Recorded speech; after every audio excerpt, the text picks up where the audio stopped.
everybody, I'm Sophie. I hope you are feeling magical today, and if you don't, I hope you will be in a minute. So for today's story to make any kind of sense, I first have to tell you two different facts about myself. The first fact being that although I consider myself to be a modern woman, I still definitely have some traditional values, I guess you would say. There's just some things that I've dreamt about my whole life, a few different special occasions that I just have fantasized about since being a little kid, you know, watching fairy tales, watching Disney movies, you know, being a princess, having my prince. So one of the things that I'm very traditional about is the fact that I always had this fantasy, this dream about being proposed to. That my partner would kneel down and propose. And there's for sure and definitely nothing wrong about anyone proposing in a relationship. For me, I just always had the dream and the vision of someone proposing to me. In my dream vision and in my fantasy, it has nothing to do with an expensive ring. In fact, I don't want an expensive ring. Like at all, because I don't want to waste money, I feel, on something like that that could be used for something so much better. And also I would be scared to use it. Like, I don't use a lot of jewelry normally, and I would just be like scared. Like, no, I don't want that. I want a ring, definitely. I want something special, but not something super expensive just because it's expensive. Like, that's just a bit silly to me. So definitely it has nothing to do with the ring. So like, it could be a plastic ring, it could be like a candy ring, a ring pop. You can take a piece of straw and tie it into a ring shape. Like, anything would go. Like, just a symbol. And then I would want to pick it out together with my partner, because after all, it's me who's gonna be wearing it for the rest of my life. So that's also a thing I don't really understand, how people first of all expect their partner to like exactly know the ring they want unless they've told them, which makes it a bit unnecessary. Like, if they already know exactly what ring, I just don't get that whole part. So I definitely would like to pick my own ring out, as I would expect my partner to pick his ring out that he would want to wear. And of course I try to communicate this to my partner, because how would he know what's going on in my head? So that's definitely advice for anyone out there, to try to communicate as clearly as possible, because dropping hints, nah, doesn't really work. Like, the clearer the better, I feel. And definitely the things that are more important, like if you don't care, then that's a whole different story. But if you really care, and if you have had these fluffy pink fantasies about this your whole life, then yeah, I feel like it's pretty important, because this is one of those days. Like, I feel in my mind I have 3 days, 3 moments in my life that I will remember forever, because for 36 years I've been fantasizing about them. So I definitely will look back and remember, like, was this something that was nice and I want to remember and tell my grandkids about? Or maybe not so much. Of course, I don't expect things to be perfect, because nothing is ever perfect, and perfect is different for everyone. So that is what I mean by trying to explain, trying to communicate, like, what I am expecting or hoping or wishing for the proposal. Okay, so the ring, we understand that that's not a thing at all. That's just a symbol for a future ring. Second of all, the thing, and which is most important to me about a proposal, is that it's not too casual. It's not like you're sitting watching TV and your partner's like, do you want to get hitched? Or whatever? Like, no! Oh, I almost got a stomachache just saying those words out loud. Like, to me, also the venue, like where you are, doesn't matter at all. Like, it can be at home for sure. It's just that it has to be a special moment. The only thing I wish for is it to be planned somehow. Like, yeah, I mean, it takes so little to create a special moment in my mind. It doesn't have to be any sort of like frills or material things, or, you know, it doesn't have to be like this big production. But I just want it to feel like a special moment. Like your partner actually thought about it, and it's like, yeah, creating this moment, like, this is a proposal. Like, maybe I'm not explaining it well enough, but I hope you understand what I mean by that.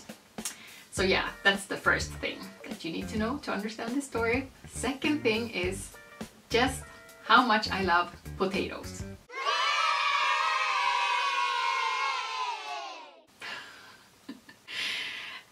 Yeah. So if you know me, or if you follow my channel for a while, I'm pretty sure you've heard me talk about potatoes before, because I just love them.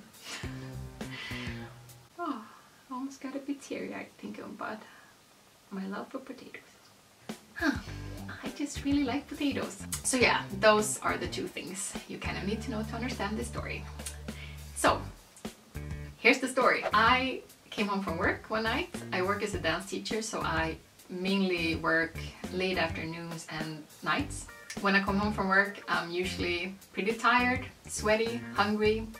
I just want to take a shower, eat, watch some TV and pass out, pretty much. Like, that's my perfect end of the evening.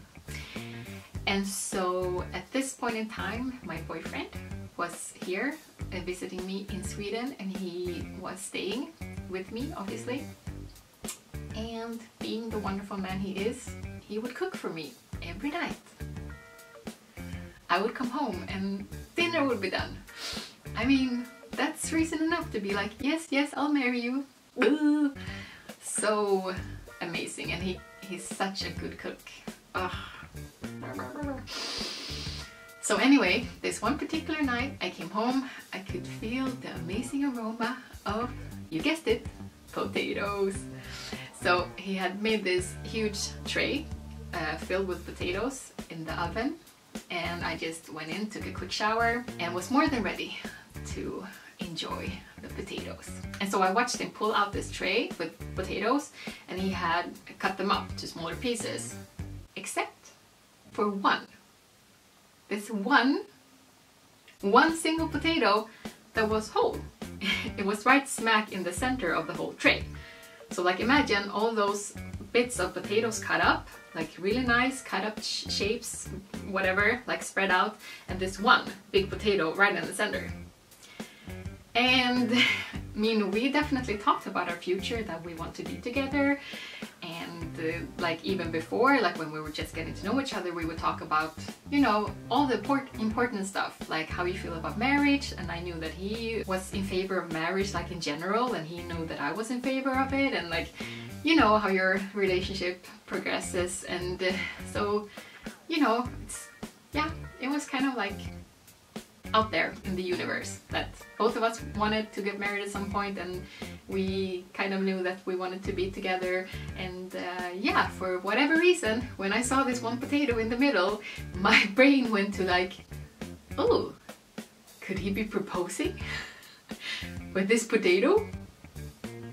And I mean, I don't know if I can blame me being like tired and hungry and it being late at night, but I don't know, my brain just went there. Like when I saw this potato, I was like, huh. At first I just saw this potato and was like, huh, that's weird, like that's interesting. But right when I was about to ask him, that's when the other thoughts would pop up. Like, could he be doing some kind of surprise? And what could that surprise be? Could it be a proposal? Like, what? And he started to plate up the potatoes on our different plates, and I would watch and look and like, okay. And so he like divided all the potatoes, and then he had the big potato, and I watched very closely what's he gonna do with the potato, and he put it on his plate. And I was like, okay.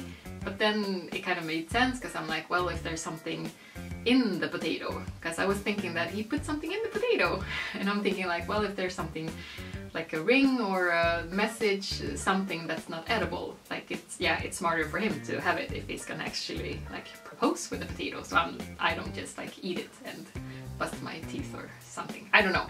So I'm just like, okay, whatever. So we start eating, and like the whole time my mind is going crazy. I'm like trying to think of all the different scenarios, like, oh, is he proposing? What's he gonna say? What am I gonna say? Like, am I gonna cry? Is he gonna cry? What's my wedding dress gonna look like? And what's the I mean, yeah, Like it was full on there. So we're eating and eating, and I'm like glancing over to his plate all the time. I'm like, no, it's still there, the big potato. Like, and I'm like, is it gonna do it like mid-meal? Is it gonna do it? Is it gonna wait to the very end? Like, just tell me, I want to know. Just get it over with. You know, you're just feeling all those butterflies and crazy thoughts, and I'm like trying to look at him like, is he? But he seemed pretty calm, and I'm like, that's cool, that's cool. Like, he's a good actor, whatever. That's fine. Like, I was done. I ate all my potatoes. He had like 2 pieces left and the big proposal potato.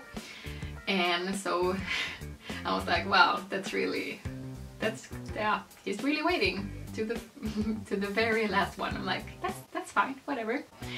So he eats the last pieces of his potatoes. So he only has the big potato left. And I'm like, okay, fasten your seatbelt. Here we go. I'm like holding my breath, like, it's happening, it's happening, it's really, really happening. And I watch him take the potato and eat the potato. And I'm like, okay, he's taking a bite and then pulling out whatever is in there. But no, he keeps on eating and eating and eating. And the potato is gone. And I'm just like, what happened? Where's the proposal? Did he forget? And then I'm like sobering up in my brain, and I'm like, oh, it actually wasn't a proposal. He actually was not proposing with a potato. Feeling a bit bummed out about it. I'm like, I was preparing this whole time to how to react and how to, I don't know, just the whole situation. And I was thinking, like, that's so sweet. Like, he knows how much I love potatoes. Like, he knows this. How sweet of him to think of my love for potatoes. But no, there was no proposal. And of course I had to tell him where my crazy brain was, and he was like, okay, crazy lady. What are you gonna do? Well, at least I hope this turned into a fun story for you to listen to. And if you liked it, make sure to like this video and subscribe to my channel, cause who knows, there might be an actual proposal in the future, because we're still together even after this proposal debacle. Just remember that you are one of a kind. Go out into the world and spread your own kind of magic. Now go be.